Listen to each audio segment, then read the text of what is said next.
nuk ishin respektuar vendimit, ne nuk kemi fjetur, kemi ecur kuvendi i komunës Ulqinit.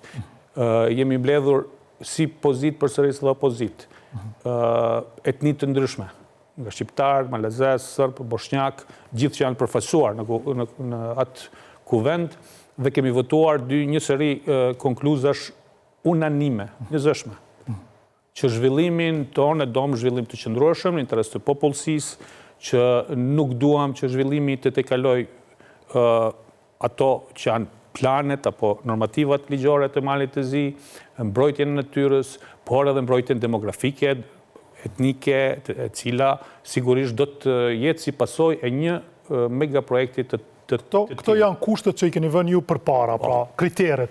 Shojmë edhe projektin se si duket ajo që ka rjedh në media. Nuk është prezentuar publikisht. Ta shojmë Rezia, pra maketën e madhe të plazhit të madh, nëse e kemi gati.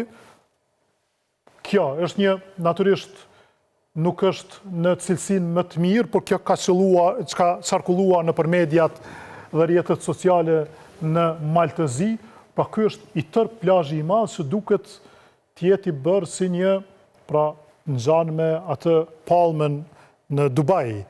Edhe investitori është një nga investitorit kryesorë dhe në Dubai, investon në Dubai.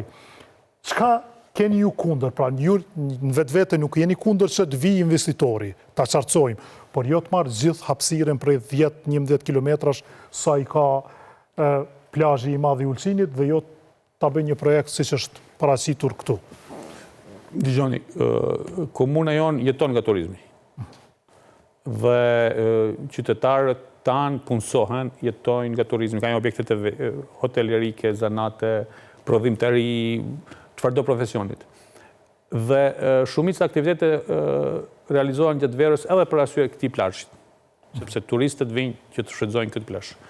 Dhe në moment kur shteti jashtë ligjeve detyritanishme, jashtë planifikimit ton hapësinor, se ne si komunitet kemi planifikuar në këtë zonë të ketë diku janë 5 lokacione ku mund të ndërtohen hotele, rizorte, kurse një pjesë shumë e madhe tjetë mbrojtur, pa ndërtime, gjë që është bërë dekada dhe qindra vjetë.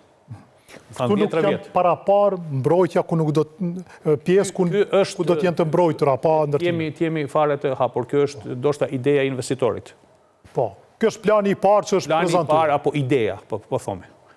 Por nëse një kryeministër propagon kësi lloj planit, duke harruar që është kryeministri i shtetit, qytetarëve të cilët duhet të siguroj një stabilitet ekonomik, një zhvillim ekonomik. Nuk besoj që ka shtet në këtë rajon që mund të thithi 30 miliardë euro investime. Shifra duket abnormale. Mund të vlente për gjithë Malin e Zi, jo vetëm për 10 kilometra plazh të madh.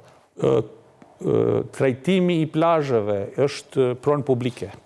Në këtë rast, unë e di edhe nga vetë kryeministri që këtu duhet të ketë plazhe apo zona të cilat jenë ekskluzive, pa qasje të publikut.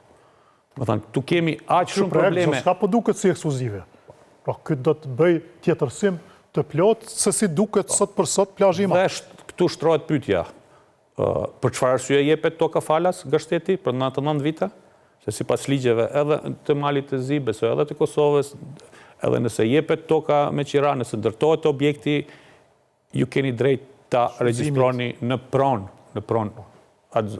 Dhe vetë kapaciteti apo masat të shprehura të flasim për diçka që nuk është reale dhe çka do ta shvaros jetën e deritanishme të komunitetit tonë. Mirë, dikush do të thotë pse gjithë kërkojnë investime nga jashtë dhe ky ne s'mund të themi ndoshta që nuk është një investitor serioz. Pra e përmenda në Emiratet e Bashkuara Arabe, në Dubai, ka shumë ndërtime, shumë ndërtesa. Pra është ndërkryer Burj Khalifa, ndërtesa më e lartë tash për tash në botë, është ndërtuar nga i njëjti. Është projekti në Durrës, është projekti në Beograd dhe ka synime që të ndërtoj edhe në Kroaci. Dikush do të thonte pse të mos gëzohen ulçinakët që ka zgjedhur të vijë në Ulçin dhe ta bëjë gjithë këtë investim 30 miliard, ta shohim atë do të. Për arsye që nuk është i qëndrueshëm. Ju nuk i besoni pra. Jo, ky nuk është investimi i qëndrueshëm.